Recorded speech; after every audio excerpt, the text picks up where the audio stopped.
जय श्री कृष्ण बंधुओं। आज हम इस वीडियो के माध्यम से सुनेंगे सावन में किए जाने वाले हरियाली तीज की व्रत कथा और उनके महत्व। सबसे पहले जान लेते हैं हरियाली तीज के महत्व।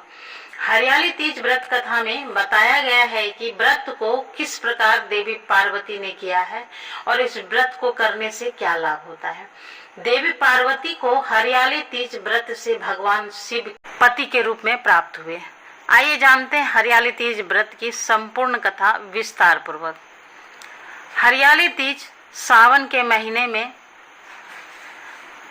आने वाले त्योहार हैं जो देवी पार्वती को समर्पित है। भविष्य पुराण के अनुसार तीज यानी तृतीया तिथि का व्रत और पूजन देवी पार्वती को प्रसन्न करने के लिए किया जाता है। पुराणों के अनुसार चंद्रमा की 27 पत्नी हैं।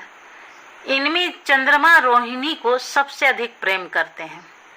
पुराण के अनुसार रोहिणी ने तृतीया तिथि का व्रत किया था, जिससे रोहिणी के प्रति चंद्रमा का प्रेम सबसे अधिक है।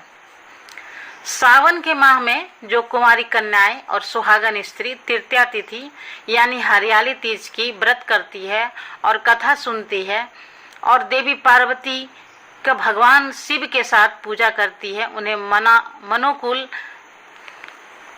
जीवन साथी की प्राप्ति होती है और सुहाग की उम्र भी लंबी होती है। इस संदर्भ में पुराण में कथा है कि देवी पार्वती और भगवान शिव ने हरियाली तीज को किस प्रकार कन्याओं के लिए विवाह और वैवाहिक जीवन में प्रेम और आनंद पाने का व्रत बनाया है। तो सुन लेते हैं अब कथा। देवी पार्वती अपने पुनर्जन्म में दक्ष प्रजापति की पुत्री सती थी। उस समय दक्ष प्रजापति के विरोध और उनकी और इच्छा विरुद्ध जाकर देवी सती ने महादेव से विवाह किया था। दक्ष प्रजापति भगवान विष्णु से देवी सती का विवाह करवाना चाहते थे, लेकिन देवी सती भगवान शिव को अपना पति मान चुकी थी। अंत में पुत्री की खातिर दक्ष प्रजापति को भगवान शिव के साथ सती का विवाह करवाना पड़ा, लेकिन दक्ष प्रजापति फिर भी शिव द्रोही बने रहे। उन्हें एक समय दक्ष प्रजापति ने भव्य यज्ञ का आयोजन किया, जिसमें सभी देवी देवताओं, नाग, किन्नर, गंधर्व ऋषियों को आमंत्रण किया। त्रिलोक में दक्ष प्रजापति के यज्ञ की चर्चा होने लगी।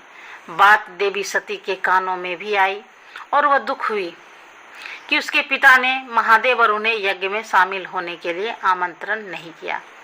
इस बात से देवी सती को बहुत दुख हुआ और वह फिर भी बिना बुलाए पिता के यज्ञ में जाने की जिद करने लगी।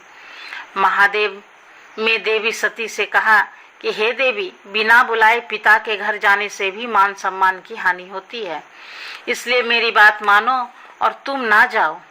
लेकिन देवी सती अपनी जिद में शिव की बात को मानने को तैयार न हुई और शिव से कहने लगी कि आप भले न जाएं, लेकिन मैं अपने पिता के यज्ञ में जरूर जाऊंगी। और वह शिव की आज्ञा बिना ही मायके चली आई। दक्ष प्रजापति ने जब देवी सती को बिना बुलाए आया देखा तो देवी सती और महादेव का बड़ा अपमान किया। उस समय देवी सती महादेव की बातों को स्मरण हो आया और अपनी भूल व प्रायश्चित करने लगी। सती ने कहा कि महादेव के मना करने पर भी मैं यहाँ आई और मेरे कारण मेरे पति का अपमान हुआ, अतः अब किस मुंह को लेकर शिव के समक्ष जाऊंगी। दुखी और क्रोधित हुए सती उसी समय पिता के यज्ञ कुंड में शिव का ध्यान करते हुए कूद गई और सती हो गई। देवी सती के अग्नि कुंड में देह त्याग की सूचना मिलते ही भगवान शिव अत्यंत क्रोधित होकर वीरभद्र को प्रकट किया, जिसने दक्ष प्रजापति के यज्ञ को नष्ट कर दिया। इसके बाद शिव जी घोर साधना में लीन हो गए। इधर देवी सती को भगवान शिव की आज्ञा का उल्लंघन करने का दंड भी मिला और उनका कई जन्म होता रहा।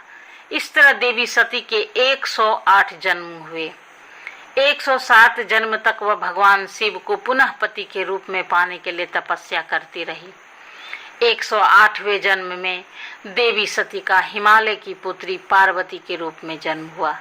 इस जन्म में देवी पार्वती ने भगवान शिव को पति रूप में पाने के लिए सावन में मृतिका से शिवलिंग का निर्माण करके भक्ति भाव से शिव जी की पूजन किया और तपस्या में लीन हो गई।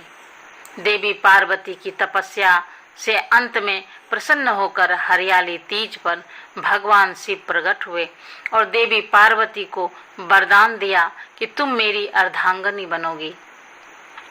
इस तरह देवी हरियाली तीज के दिन देवी पार्वती को भगवान शिव ने मनोनुकूल वर प्राप्ति का वरदान मिला। इसके बाद भगवान शिव ने देवी पार्वती के आग्रह पर कहा कि जो भी कुंवारी कन्याएं हरियाली तीज का व्रत करके भगवान शिव और देवी पार्वती की पूजा करेगी, उन्हें कामना के अनुसार सुयोग्य पति की प्राप्ति होगी, और जो सुहागन महिलाएं हरियाली तीज का व्रत करेगी उनका वैवाहिक जीवन प्रेम और सुख से भरा रहेगा। ये थी हरियाली तीज की कथा। आगे और भी कथा कहानी सुनने के लिए हमारे चैनल से बने रहें। Thanks for watching.